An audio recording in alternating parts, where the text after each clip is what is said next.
Good evening. Welcome to Universal Spirit Center to our Wednesday night gathering. I'm glad to have you all here in the house. And just want to let me introduce myself. My name is Gina Walker. I'm the musical production director here at Universal Spirit Center. And a brief description about the center. Universal Spirit Center is an inclusive and progressive spiritual community committed to personal and global awakening. Our center provides many activities to support personal growth, connection, and spiritual awakening. I invite you to attend one of our Sunday morning gatherings. It's a lot of fun. And great messages as well. Please feel free. We have a half sheet in the back that's our welcome table that you can find out information about our center and our webpage. And if you have any questions, of course, you can ask me. So I'm glad you're here tonight to support this magnificent duo. And I'm excited to be here as well. So let's bring on Reverend Angela and Sunny.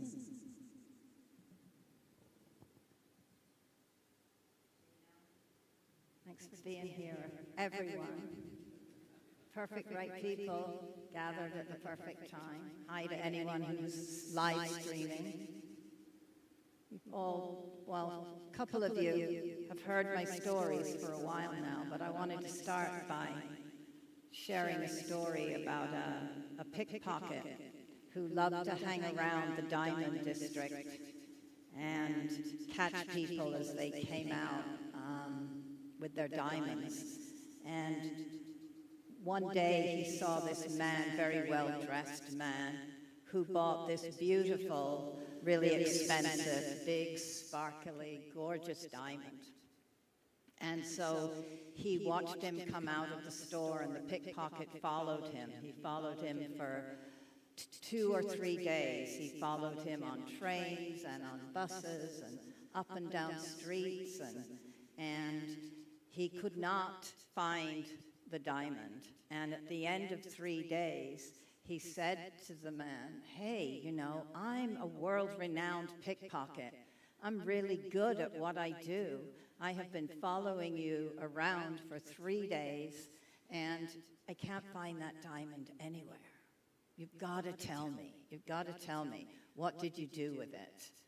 And the man reached over into the pickpocket's pocket and pulled it out and said, "I put it in the last place you would think to look." And of course, that's really the metaphor for us on this spiritual journey. That sometimes, or oftentimes, the last place we think to look for that golden, radiant jewel of spirit, for that bright, sparkly diamond, for that beauty and magnificence is inside of ourselves. It's there all along. We have been not trained necessarily or conditioned to look for that or to identify with that. We've been conditioned since we were born to focus on the outside, the body, the thoughts, the feelings, the experiences that are going on. Our attention has been outward and in the physical. You know, there was researchers did a study. They had students watch this basketball game. And before they watched the game, they said they gave instructions for the students to count how many baskets the red team scored and how many baskets the white team scored, and to notice anything else that might go on. So at the end of the game, the students watched it diligently, and most of them got how many baskets had been scored by each team. They got that right. And over less than 50% said they had noticed something else. And what had happened is at halftime or at some point during the game, a huge gorilla, well, someone dressed as a huge gorilla, came running out on the stage or on the ball platform did a little twirl, and ran off again. So less than 50% notice that. And it's that same thing. It's that we put our attention where we are trained to put it. We see where we've been kind of told to see or conditioned to see. And I think at this time on the planet, at this time in our evolution as a species, more and more, I know this isn't the first time you've heard this, we are being called to step into the truth of who we are, to not identify with the roles that we play. Who am I if I'm not a minister giving this talk? Who am I if I'm not someone's daughter or wife? Who am I? Really, who I am and who each and every one of us is just where we are at this particular time and intersection in our life. That's all it is. It's like we are just in these vehicles right now that will fall away, and the light, the eternal truth within me and within all of us will continue to keep shining brilliantly and brightly. So my talk is entitled Coming Home to Ourself, or Yourself. And that's the journey. It's through our practices, it's through our gatherings that more and more we get to start to identify ourselves as this new human. Greg Braden calls it a pure human that is being born. The shamans call it homo luminous, that we're moving from being homo sapiens, beings that know and live in our heads and in our bodies, or not so much in our bodies, in our heads and in the world, to beings of light who live more in that fifth dimensional realm, who live more in that trusting of our own intuition, our own innate wisdom that is within us. Coming home to ourselves is this journey, because we have to keep our eyes open. And it's not just our physical eye, it's the inner eye that we're being called to keep open. You know, we can look at a beautiful lamp, and in the lamp is a bulb, and the lamp may be beautiful. It may be a Tiffany lamp. It may be bright and sparkly. There's always bright, sparkly things to get our attention, right? And we can spend all our time admiring and gazing at the lampshade. The light doesn't go on until the bulb is switched on. There's no light. So are we plugged in? Are we radiating spirit? Are we practicing in our stillness, in our meditations, in our prayers, connecting with that bright light within? Because when we're in this aspect of ourselves, we are so much more able to hold suffering and pain. We're able to manage, and it's what we really need to arise into if we're going to see the shift on the planet that we all know we need right now. So I'm going to talk a little, and then I'm going to guide you in a little something. Feel free to join in if you don't want to. You don't have to. Sonny's going to do a little song, and then I'm going to talk some more, just so you know how it goes. You know, because the purpose of our life is not just to get a job, get an education, right? Have a partner, make money. All those things are fine. Buy a house, have a car, do all this. That is fine. But the true purpose of life, the true purpose, is waking up to our divine nature, to the truth of who we are, to awaken into the beauty and the magnificence and the joy and the peace that we're born to be. And as human beings, we are the only ones that have the consciousness to do this. We've been given the consciousness to do this. We have the God cells within our very being. We have the innate wisdom within us to wake up. And you know, Peter Crone says our vibrational state is our contribution to the collective. So what is our vibrational state? How can we keep our vibration high, no matter what? How can we respond rather than react? How can we love rather than hate? How can we forgive rather than hold on? How can we live in unity and interconnectedness rather than separation? How we do that? The answer is not out there. The answer is within, our sovereign self, our true self. So let's take some breaths and go within, if you would. And the breath, right off the bat, the breath,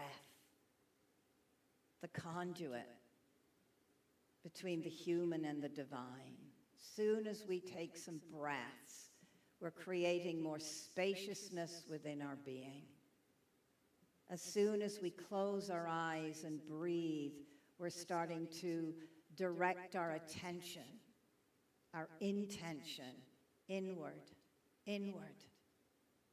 Breathe in and breathe out.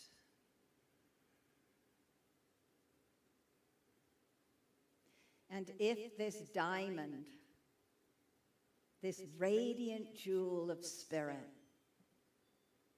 makes itself known somewhere in your being, where would that be? As you ask your higher wisdom self, where is the light within me? Where does my sovereign self sit? Where do I feel that? Perhaps you feel a flame in your heart. Perhaps you feel it in your third eye. Perhaps there's just a tingling in the body. Perhaps there's nothing. It's okay. Just invite the light that you are to reveal itself. And breathe into it. And give it attention. And give it intention. Because what we focus on expands. And as you're breathing in to this light, with each inhale, perhaps it gets bigger and it expands and it spreads. Just a practice. I am not the body. I am soul. I am spirit. I am the luminous one. Just to affirm and breathe.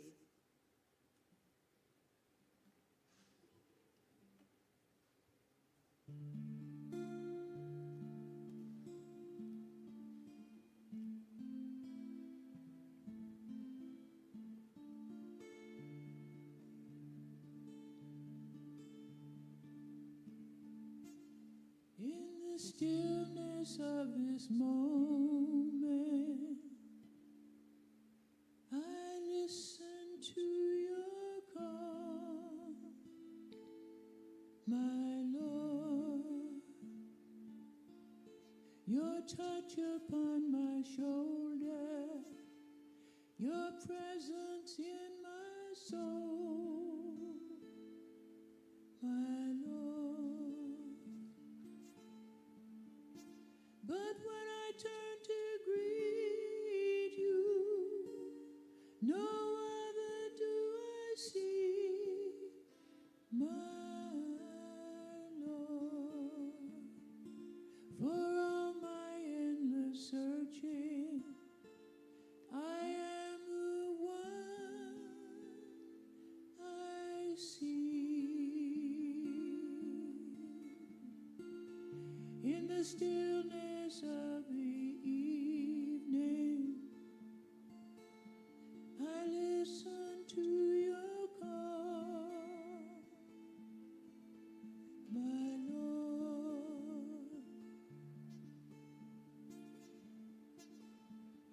touch upon my shoulder, your presence in my soul.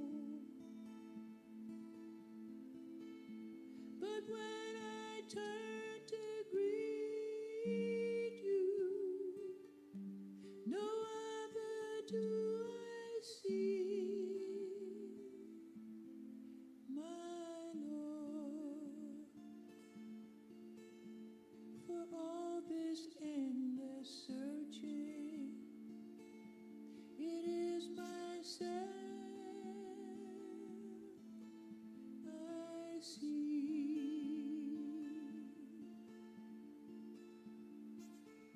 In the stillness of this moment, I listen to your call. For all this endless searching, it is myself I see.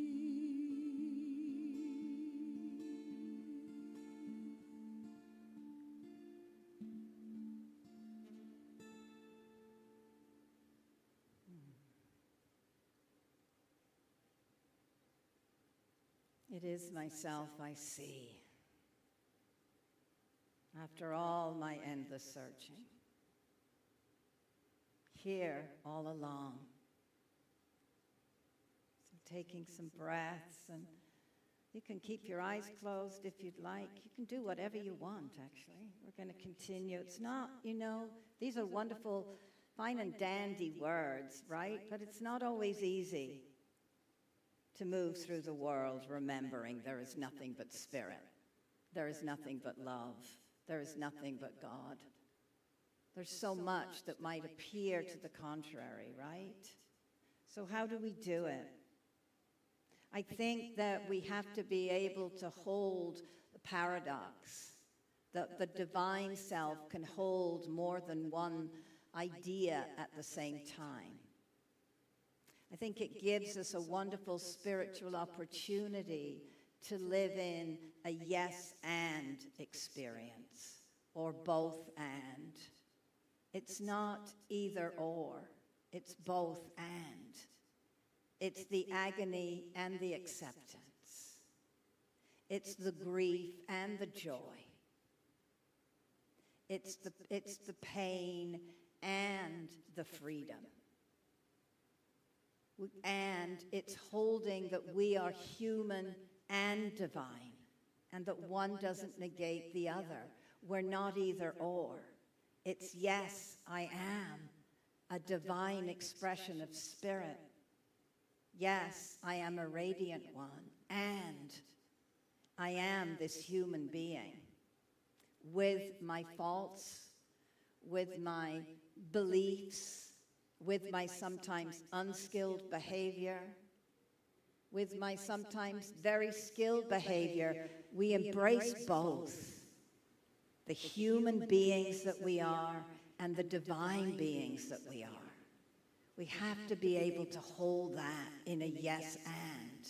Yes, spirit is all freedom, all peace, all joy or wisdom, and we are in this Leela, the Hindus would call it, this kind of joke, this drama of life with all the players and all the events and all the circumstances. Both are true. We have to, I think it's expanding our awareness to be able to hold that both. And we have to live our humanity rather than pushing it away, to love ourselves as the human beings that we are, to infuse ourselves with that divine energy of wisdom and grace and beauty and harmony and joy. Because spirit needs us to move its feet. Spirit will charge us up. Spirit will give us the intention. Spirit will light us up, plug us in, give us everything we need. But Spirit is this invisible essence, this energy. It can't move its feet. We're Spirit's feet. We're Spirit's arms and hands. We're Spirit's mouth to speak truth. That's how we co-create with the divine. The divine in us lifts us and holds us and shines its light as we move our feet in the human realm. So to say that it's all God and there's divine unfoldment and all is in right order is true, and sometimes that right order is painful. Sometimes there is suffering. Sometimes it's hard and it's challenging. And we meet ourselves and each other where we're at with all of that. And because we co-create with Spirit, we don't use, oh, that's someone's karma, or that's the way it's all meant to be, as a reason not to step out, not to take action, not to serve, not to serve, to shine our light, to use our particular gifts and talents to make a difference in the world. We can check in and know what channel we're on, like those old TV sets, you know, and you could tune in that the highest vibration, the highest frequency is the channel of Spirit. And we can recognize, oh, I'm there now, I'm there. But we're not probably going to be there all the time. We're going to be on our human channel. And then we can just be the best. Then our goal is to be the best human that we can and recognize, I'm dialed in. I've tuned in right now to the human channel. And if, as that human, we are in our high human beingness, then we're going to serve and step out and make a difference in the world. If we're plugged into the human channel and we're not liking so much what we're seeing,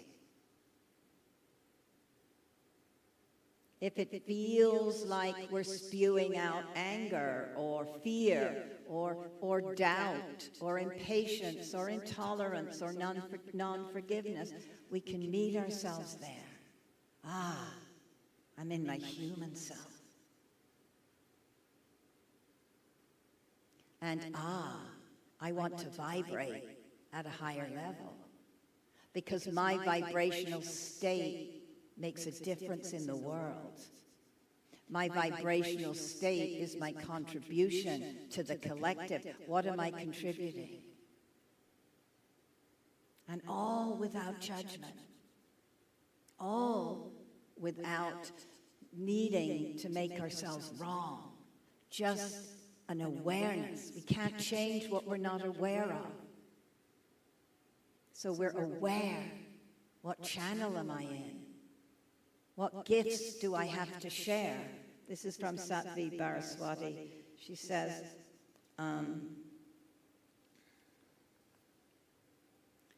so we use these very human gifts with an awareness that the perfect, all-knowing divine gave them to us for a reason. We hold in our awareness that the highest, deepest, truest truth is that it's all perfect. It's the highest, deepest truth with a capital T. It's all perfect. And we reach out and help the person who tripped in front of us because the channel of love and compassion also exists, connecting us to one another as long as we were tapping in to the best of being human.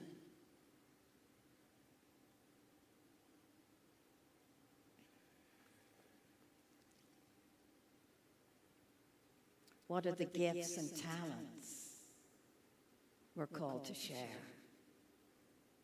It can simply be being a smiling presence. You know, I remember decades ago, Carolyn Nace, talked about our purpose and our divine purpose. And she said, what if our purpose is to go and live in a small village in the middle of nowhere and be a light there? Be a light there. That's enough. That's enough. We can start there. We can start by picking one thing that we'd like to do as humans who is living in a world that's out of balance right now. Who's living in a world where our brothers and sisters and fellow beings are suffering. And it can be overwhelming because we love deeply and we care and we want to make a difference. And sometimes it's like, where do we start? We start in our little corner of the world. We start in our own household. We start in our own relationships, in our own communities. We start by being a high vibrational presence, by saying, I'm going to do the best that I can. That's all we can do. To be a peaceful, loving presence in the world. And maybe we're called to some action step. Maybe we're called to participate in feeding the hungry, caring for the sick, caring for the planet. But there's no act too small that doesn't make a difference. So we're going to go within on that note one more time and take a breath.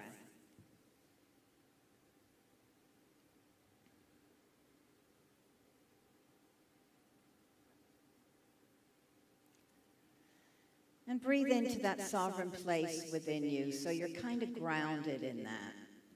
And you can even imagine if you know that you're held in a bubble of healing light right now.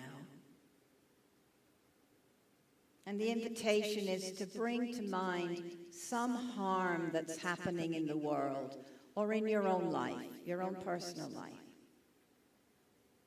that's affecting you right now. It's upsetting you. Just be with it. Just notice where it is and you feel it in the body when you think of this thing, whatever it may be. Just breathe, you're safe. Take some full breaths. Sometimes we hold the breath when we tap into sadness or pain.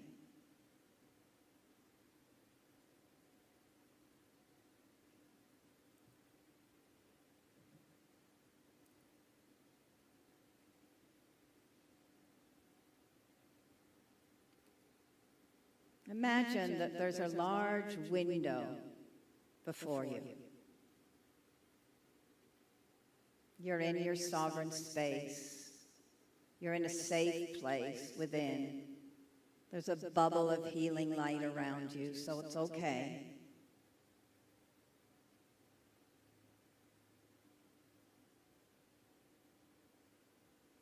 Look through the portal. Look through the window, the portal.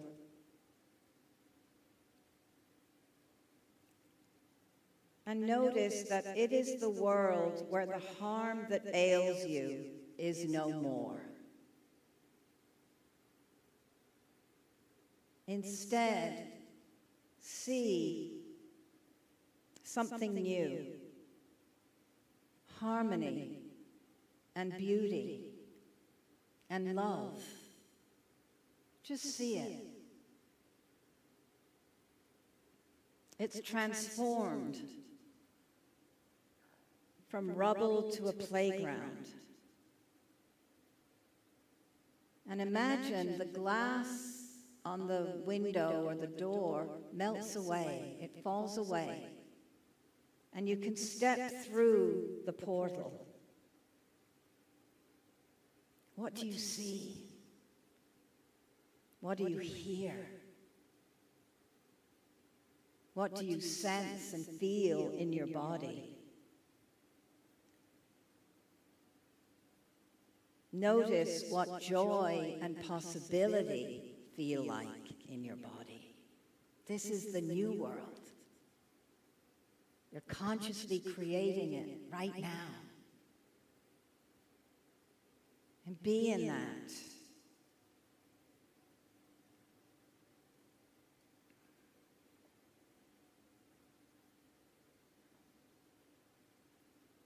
And then turning into your infinite wisdom as you stand here, or imagine yourself being here.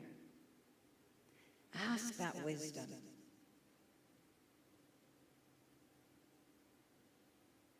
There is one new thing you can do, one thing that is only yours to do, to usher in that world right where you are. There's one step, one conversation, one something. And if nothing comes right now, know that it will come in its own time. What is the one brave thing you are ready for?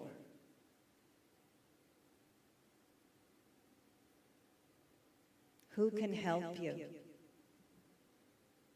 What tools are already in your hand?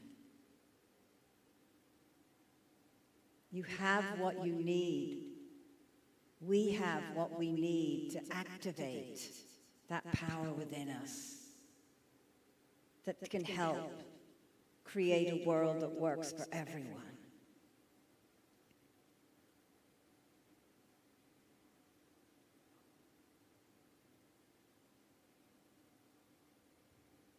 The sage embraces their vision of the world as it could be.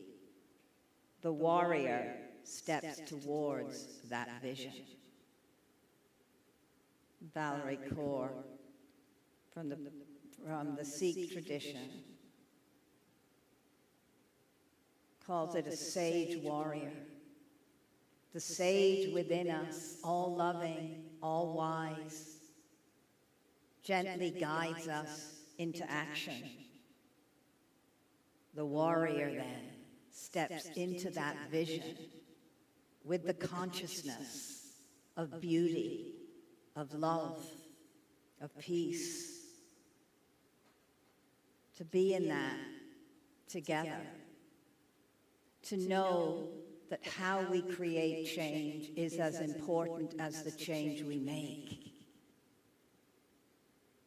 To make a commitment, maybe, in this moment, all of us, to do the best we can as we march, as we protest, as we do whatever we do, serve, help, listen, speak, hold space, that we do it from the place of our sovereign self, that inner light, burning brightly, letting it direct us, letting it guide us. We're ready for the change we wish to see. We're creating it right now.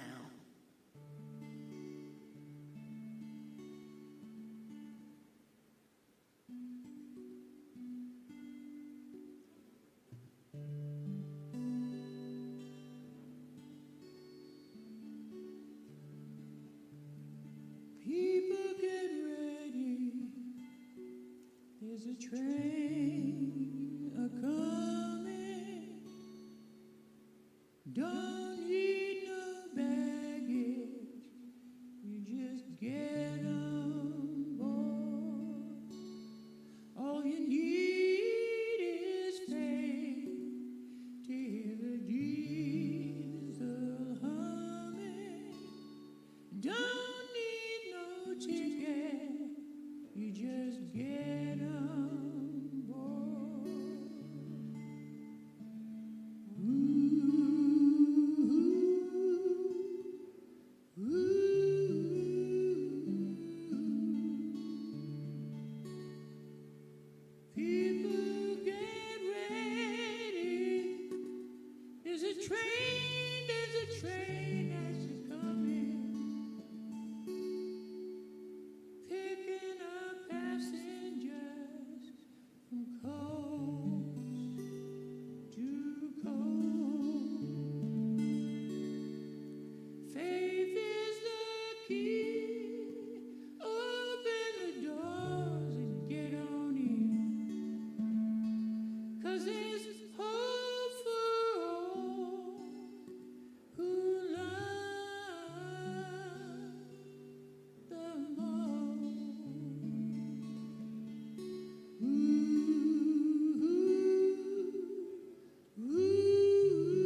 just to save his own. Have pity on those whose chances run thinner, for there's no hiding place against the kingdom's throne.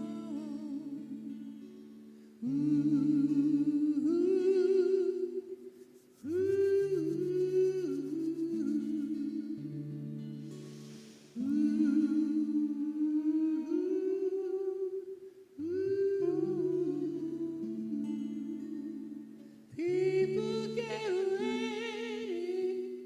There's a train coming. You don't need no baggage. You just get on board. All you need is bringing your faith to hear the diesel humming. Don't need no ticket. You just thank the Lord.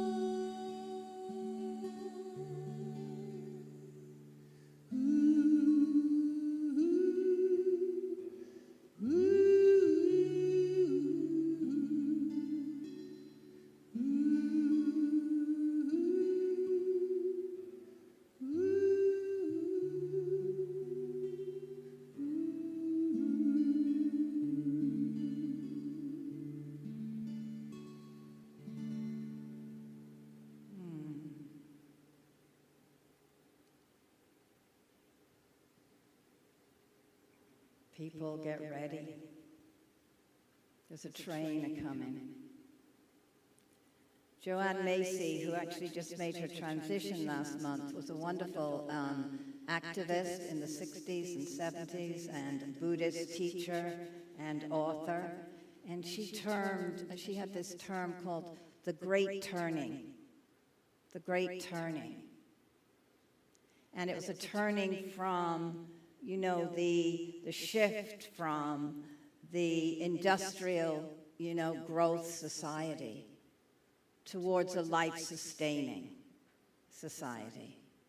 The Great Turning was also a shifting in consciousness, a going within and finding the light. And what she said she found is, back in the day, when she was first an activist, that telling people about all the horrors that were going on, the acid rain, the nuclear weapons, the this and the that, actually shut people down. It actually wasn't conducive for them, that they shut down. And I think a lot of us, perhaps nowadays, don't watch news. I know I don't for that reason, not so much, to be informed, but it can be scary. And so instead, she realized that as an activist, to get people, because her job or her intention was to get people engaged in, to rally round for environmental issues and a sustainable living and rights of all beings, that to scare people wasn't getting them activated. So the Great Turning was the turning from without to turning within, to teaching people meditation, to invite people to go in and take deep, full breaths. Because when they found the breath, when we and they find the breath, we find more spaciousness, more ease in our body. So the Great Turning is still happening. This unfolding, right? This turning from being passengers on the ball. So she says turning from being passengers on the ball circling the sun to being this larger being, exquisitely beautiful and wise, and being here on behalf of life, for all life. And that's the Great Turning, and that's what we're in. And that's what I've been talking about all evening, and she's saying the same thing. It's awakening to our true identity. It's practicing. I'm not this body. I'm eternal soul. It's the remembering. It's the coming back to. It's the turning inward. She says it's, waking up to the truth of our belonging to earth, to each other, to true identity. Oh, no, never mind. Okay. I can't read up here.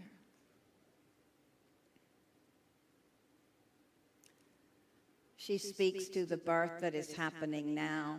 All the teachers are speaking to the birth and the death that is happening right now.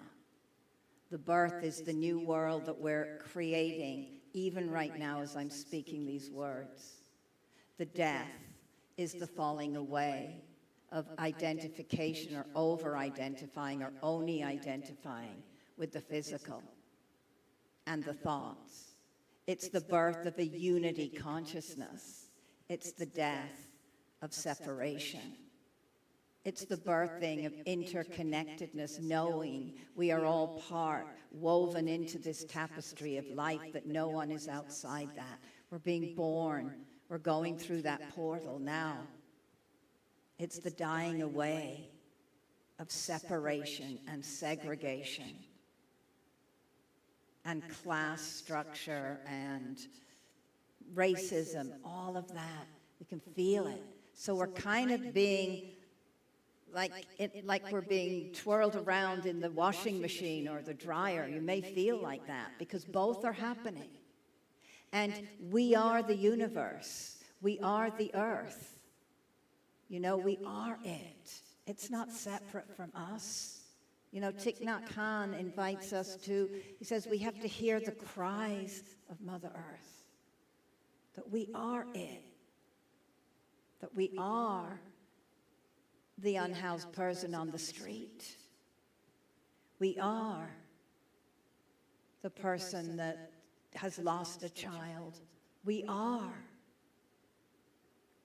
We are all one heart, one love. And that is being born. Marianne Williamson says we're called to be birth doulas and death doulas right now. To shepherd ourselves and each other. And what we know about birth is it's messy and it's painful. And that going through the birth canal is not always easy, sliding. There's contraction and expansion. Contraction and expansion. That contracting is our fear. That contracting is us not wanting to surrender, to holding on to the old ways of being. That contraction is the ego that loves to grasp on and say, no, don't go to the light, whatever you do. The contraction is identifying with the voices in our heads, the false beliefs, the doubts, the fear. And the expansion is what we've been practicing here today. It's the breathing in and breathing out. It's communing together in sacred community. It's the knowing that we don't do this journey alone. We can't. And so birth is painful.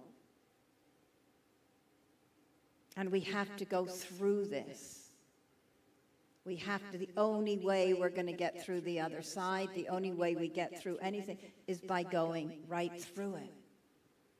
And I think as we become more comfortable just holding our hurt, Greg Braden says, hurt is the teacher. Wisdom is the healer. Hurt is the teacher. How do we, again, we hold both. I'm hurting. It's challenging. It's painful. And there's such beauty everywhere. And the knowing that we hurt deeply and we grieve deeply because we care deeply and we love deeply. We love deeply. And sometimes through being willing to go through the hurt, We get vulnerable enough for our hearts to crack open to the love that is really the binding energy and back of all of it. We grieve when someone dies because we love them deeply. We grieve for the earth because we love her so much. We grieve for the beings around us that are suffering because we love deeply. And so I think we hold on to that love as best we can. And to let the hurt move its way through us, to acknowledge it, to bring awareness to it, to breathe into it and through it. Because if we linger, if we don't release it, if it gets stuck in our bodies, right? If it's unresolved, it's going to leak out.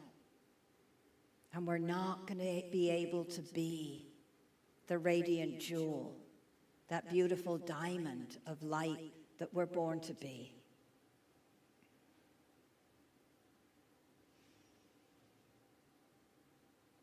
I think we all have this vision and this commitment right now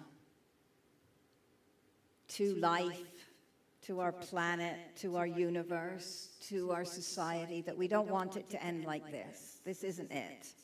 We have a higher vision and a higher commitment. And, you know, Joanne Macy also calls it the great unraveling. There's a great unraveling happening right now. A great. The old codes, values, behaviors are no longer working. There's a disintegration happening.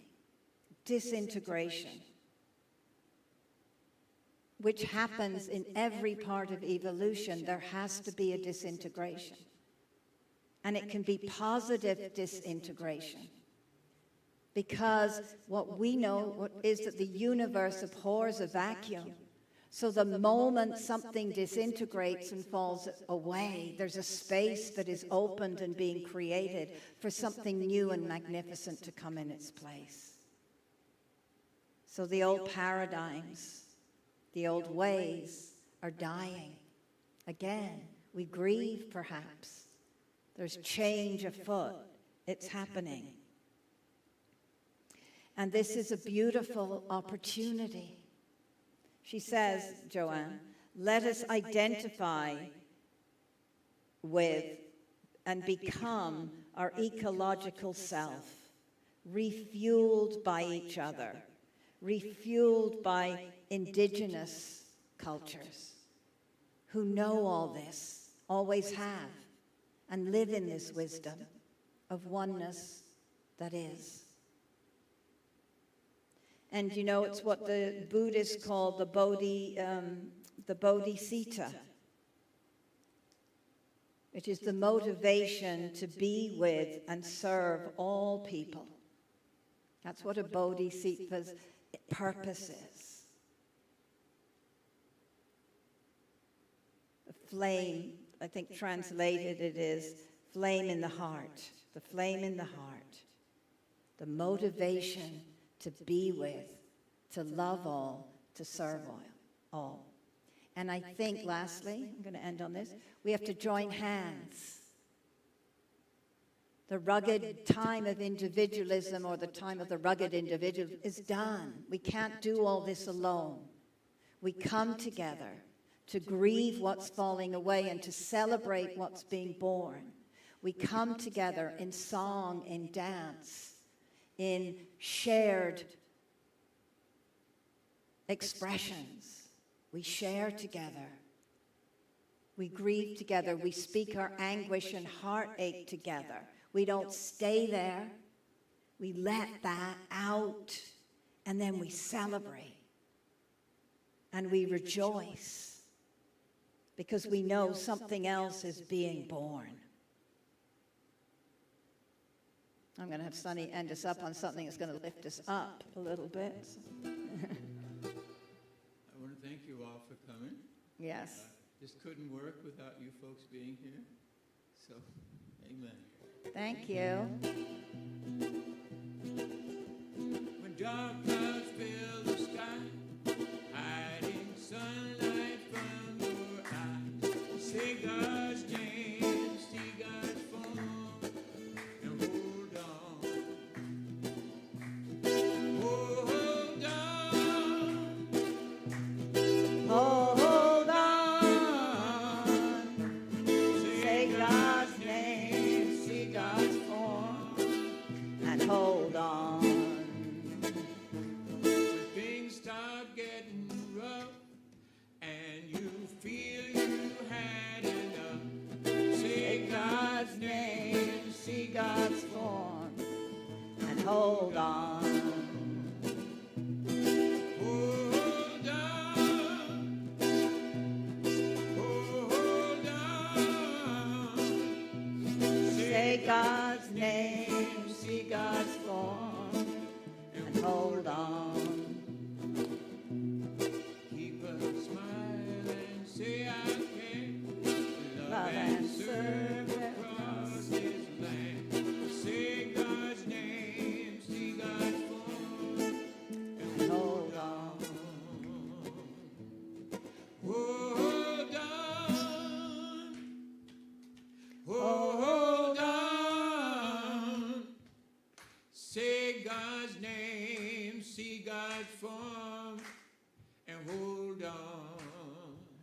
Say God's name and see God's form and hold on.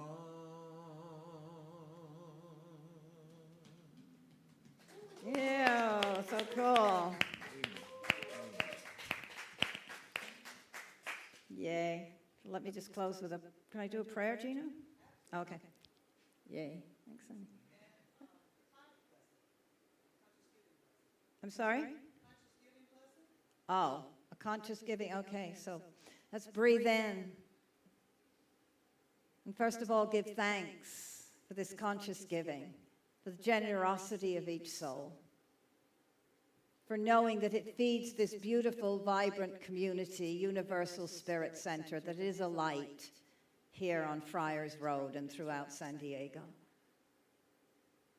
To know that our contributions help in what I've talked about today, to create a world that works for everyone. And so I give thanks for this opportunity for each and every one who has shown up here today in person or online. I give thanks that we leave perhaps remembering and more grounded and anchored in the truth of who we are. Beyond the roles we play, beyond the body we're in, beyond the thoughts in our head, beyond the experiences we're dealing with, that more and more we look in the mirror and say, ah, there's a divine expression of spirit. Ah, there is the light. Ah, there is my true divine self, sparkly and shiny and brilliant and magnificent.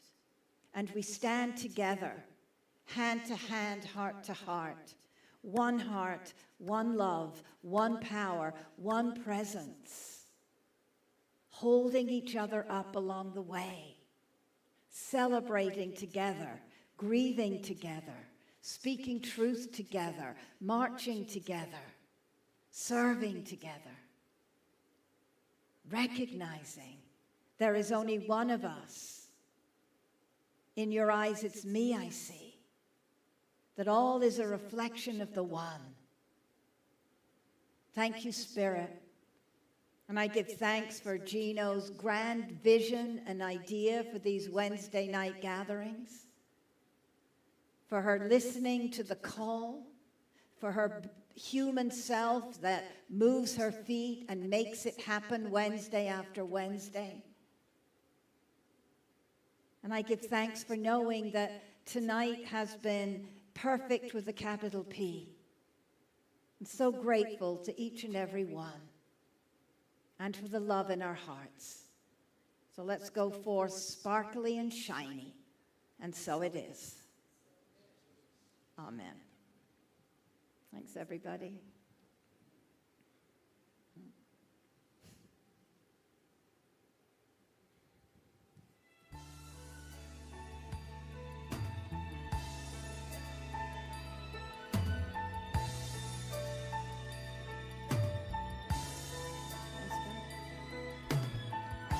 Welcome. Thanks for being here. Yes.